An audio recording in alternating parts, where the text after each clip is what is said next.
Hello friends, welcome to Sarvodaya IAS. मैं फारूक इस platform पे आपका स्वागत करता हूँ। इस वीडियो में हम लोग जानेंगे यूपीएससी यूपीपीसीएस आरओ के नोटिफिकेशन से उसका क्या डेट है, वैकेंसीज, सिलेबस और एग्जाम पैटर्न क्या रहता है। ठीक है, ये बहुत ही इन्फॉर्मेटिव वीडियो आपके लिए, छोटा सा वीडियो होगा, आप लोग इसको पूरा देखिए। साथ ही साथ सर्वोदय चैनल के यूट्यूब चैनल और टेलीग्राम चैनल को जरूर सब्सक्राइब कर लें।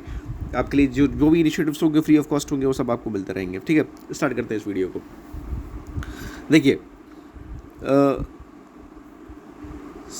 यूपीपीसीएस आरओ का एग्ज़ाम 2021 में हुआ था। उसके बाद ये सीधे 2024 में होने जा रहा है, सीधे 2024 में होने जा रहा है। ठीक है, तो ये बड़ा ही इंपॉर्टेंट एग्ज़ाम है, कई साल बाद आया है। और आपको यूपीपीएससी जो आपका एग्ज़ाम कराता है वहाँ पर आपकी पोस्टिंग हो सकती है, आपकी सचिवालय में पोस्टिंग हो सकती है। ठीक है, आपकी रेवेन्यू बोर्ड में आपकी पोस्टिंग हो सकती है। इस तरीके से कई डिपार्टमेंट है जहाँ पे आपकी और बहुत ही अच्छी पोस्ट मानी जाती है ये। ठीक है, कई लोग यूपीपीसीएस क्वालिफाई करने के बाद उसको छोड़कर वापस आते हैं, आरओ ज्वाइन कर लेते हैं। ठीक है, इतनी इंपॉर्टेंट है क्योंकि हर इंसान का अपना अलग प्रेफरेंस होता है जॉब में। अच्छा, तो ये 2021 के बाद 2024 में एग्ज़ाम होने वाला है। नोटिफिकेशन की बात कर लें तो नोटिफिकेशन आज या ट्यूसडे तक, आज संडे बंद रहेगा, मतलब सैटरडे आएगा, संडे तो बंद ही है, मंडे का बहुत ब्राइट चांस है, ये दोनों दिन सैटरडे या मंडे में किसी दिन भी ये आ सकता है नोटिफिकेशन। तो नोटिफिकेशन आपका 2-3 दिन के अंदर आपको मिलने वाला है। ठीक है, 2-3 दिन के अंदर ये मिलने वाला है। साथ ही साथ अगर हम देखें एग्ज़ाम डेट, देखिए एग्ज़ाम डेट 2 हैं, लेकिन 2 में कोई एक होने वाला है, या तो ये 28 जनवरी और या 4 फरवरी और या 28 जनवरी, इन 2 डेट में एक होने वाला है। इन 2 डेट में एक होने वाला, ज़्यादा चांसेस जो है वो 4 फरवरी की हैं।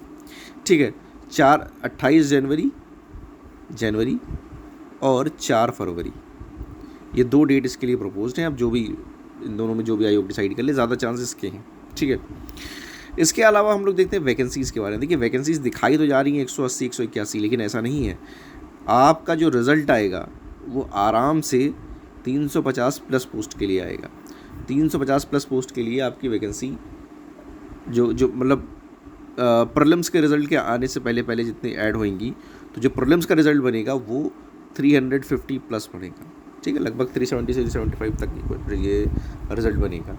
ठीक है, अच्छा, एक चीज़ इसमें और अच्छी होती है, वो आप लोग ध्यान रखिएगा, जो कॉमर्स ग्रेजुएट हैं, अकाउंट्स वाले जो हैं, उनकी कट ऑफ थोड़ी लो जाती है। एआरओ उनके लिए बनता है, एआरओ पोस्ट, तो उनकी कट ऑफ लो जाती है। वो लोग थोड़ा इसको थोड़ा सिंसियरली देख लेंगे, ये अच्छा एग्ज़ाम है उनके लिए। अब बात करते हैं सिलेबस की। देखिए, सिलेबस प्रीलिम्स का कुछ ऐसा है, सिलेबस ऐसा है, ये आप देखिए, प्रीलिम्स का सिलेबस 140 प्रश्न जो है वो जीएस के होते हैं। बिल्कुल आप समझ लीजिए जैसे यूपीपीसीएस का एग्ज़ाम होता है, सेम तरीके से आपके 140 प्रश्न जो है वो आपके history, geography, polity, economy, science, ये सारी चीज़ें मिला के, करंट अफेयर, यूपी स्पेशल, ये सब मिला के 140 क्वेश्चन बनते हैं। और 60 क्वेश्चन जनरल हिंदी के बनते हैं। उसमें भी टॉपिक सिर्फ आपको 6 टॉपिक पढ़ने हैं। ठीक है, देख लीजिए, दे रखा है, विलोम है, वाक्यवर्तनी है, देन अनेक शब्द हैं, तत्सम तद्भव हैं, विशेष विशेषण हैं और पर्यायवाची। इस तरीके से 6 टॉपिक पे 10 क्वेश्चन आते हैं, 60 क्वेश्चन टोटल। तो ये आपका प्रीलिम्स हो गया। ठीक है, ये 200 नंबर का आपका प्रीलिम्स हो गया। अच्छा, ये 200 नंबर में अगर आप पूछे कट ऑफ कितनी जाती है, तो आपको कट ऑफ लगभग 125 प्लस ही रखना है अपने स्कोर को, 125 प्लस अपने स्कोर को रखना है। और यहाँ पर सबसे ज़्यादा इंपॉर्टेंट ये कि 125 130 स्कोर करने के लिए आपको कम से कम 52 नंबर, ये मिनिमम है, हिंदी में ज़रूर लाने हैं। 52 नंबर हिंदी में ज़रूर लाने हैं। ठीक है, अच्छा, अगर आप पूछें कि प्रीलिम्स का कैसा वो होता है, अगर हम पीसीएस से वो करते हैं, यूपीपीसीएस से कंपेयर करते हैं, तो यूपीपीसीएस से थोड़ा सा लेवल लो होता है जीएस का, फैक्चुअल ज़्यादा होता है, फैक्चुअल डेटा पे ज़्यादा ध्यान दिया जाता है। यूपीपीसीएस के लेवल से थोड़ा सा नीचे होता है, 19 मान के आप चल सकते हैं।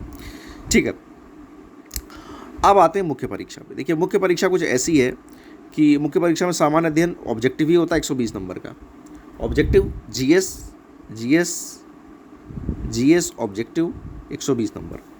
ठीक, उसके बाद आते हैं हिंदी का ही मेन जोर है, और पूरा जो पूरी जॉब है वो हिंदी लैंग्वेज के आसपास ही आपको काम करना है यहाँ पे।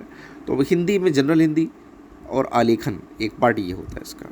तो इसमें दिए गए हुए गद्यांश की शीर्षक और जिस तरीके का मतलब यूपीपीसीएस मेंस का पेपर होता है कुछ उस टाइप का मिलेगा आपको। सरकारी और सरकारी पत्र लिखने होंगे, ठीक है।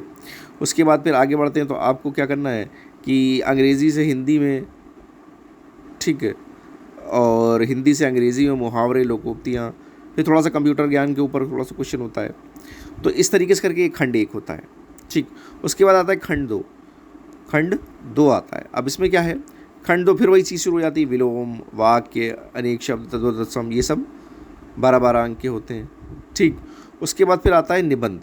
अब निबंध है लेकिन हिंदी में लिखना है, निबंध है पर हिंदी में लिखना है, हिंदी में लिखना है। तो उसके 3 टॉपिक होते हैं, 600 वर्ड के, 3 घंटे में 3 ऐसे लिखना है 600 वर्ड के, ठीक। उसमें ये होता है कि आपका लिटरेचर के ऊपर होता है, ठीक है, लिटरेचर और कल्चर के ऊपर होता है, देन साइंस के ऊपर होता है, देन आपका राष्ट्र इंटरनेशनल रिलेशंस के ऊपर होता है। इस तरीके से इकॉनमी पे कुछ वो आते हैं, कुछ प्रमुख योजनाएं होती हैं बड़ी बड़ी, उन टॉपिक्स पे ऐसे आते हैं आपके। तो ये जो है आपका 3 ऐसे 3 घंटे में लिखने हैं। देन आपका ये खंड है हिंदी का, जिसमें आपको ये विलोम, वाक्य, अनेक, तद्भव तत्सम, ये सब करने हैं, अनेक शब्द। उसके साथ साथ फिर एक पोर्शन आपका पूरा होता है जो कि गद्यांश, देन आपके सरकारी पत्र, अर्ध सरकारी पत्र, देन आपको मुहावरे, लोकोक्तियाँ, कंप्यूटर ज्ञान, ये सब चीज़ें होती हैं।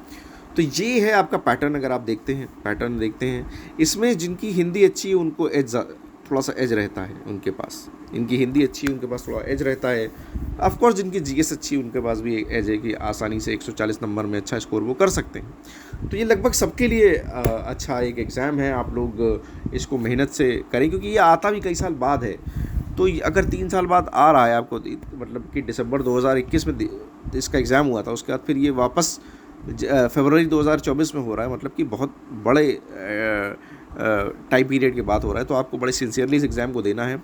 और आप लोग सर्वोदय चैनल के यूट्यूब चैनल और टेलीग्राम चैनल को जरूर ज्वाइन कर लें। जो कुछ भी इनिशिएटिव होगा जीएस से रिलेटेड, हिंदी से रिलेटेड, वो सब आपको फ्री ऑफ कॉस्ट मिलेगा, ठीक है। मिलते हैं नेक्स्ट वीडियो में। Thank you very much.